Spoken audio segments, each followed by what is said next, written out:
ইতিহাসে প্রথম নজিরবিহীন ইসরায়েলি ভূখণ্ডে ইরানের হামলা। সিরিয়ার রাজধানী দামেস্কে ইরানের দূতাবাসে হামলার পাল্টা জবাবে ইরানে হামলা চালায়।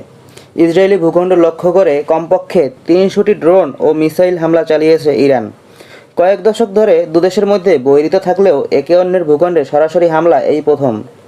তবে ইরানি স্বার্থে বারবার আঘাত করে গেছে ইসরায়েল, যার মধ্যে অনেক হত্যাকাণ্ডও রয়েছে। বেশ কয়েকদিন ধরে হুঁশিয়ারি দেওয়ার পর ইরান ইসরায়েলের হিসেব অনুযায়ী ইসরায়েলকে লক্ষ্য করে ১৭০টি বোমা বহনকারী ড্রোন, ৩০টিরও বেশি ক্রুজ মিসাইল, ১২০টিরও বেশি ব্যালিস্টিক মিসাইল নিক্ষেপ করে। ইরানের আক্রমণের জবাবে ইসরায়েল কী ধরনের পদক্ষেপ নিতে পারে সেদিকেই এখন সবার দৃষ্টি।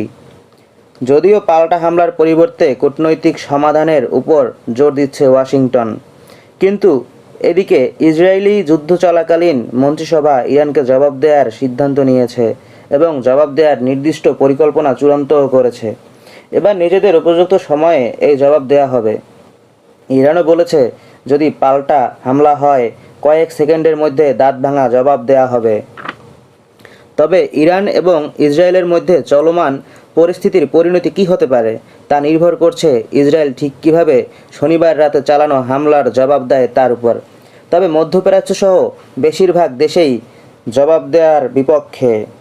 ইসরায়েল যদি নতুন করে হামলা না চালায় তবে বিষয়টা এখানেই মিটে যেতে পারে, কিন্তু ইসরায়েলের কট্টরপন্থী সরকার জবাব দিতে চায় হামলার।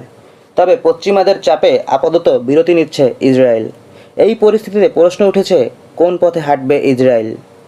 প্রথমত, সরাসরি হামলা না করে ইরানের স্বার্থ সংশ্লিষ্টকে আঘাত করে যাওয়া, যা ইসরায়েলের বহু দশক ধরেই করে আসছে। দ্বিতীয়ত, ইরানের মতো দূর থেকে মিসাইল ছুড়ে পাল্টা জবাব দেয়া। ইসরায়েল যদি দ্বিতীয় পথে এগোয় তবে ইরানও পাল্টা আঘাত হানবে। এমন পরিস্থিতি হলে মার্কিনিরাও চুপ থাকবে না, আর ইরানের বন্ধুরাও চুপ থাকবে না।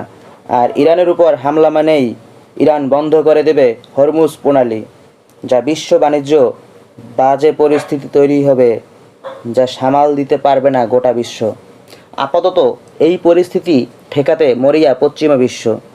তবে এই পরিস্থিতির উপর চোখ রাখতে হবে গোটা বিশ্বের।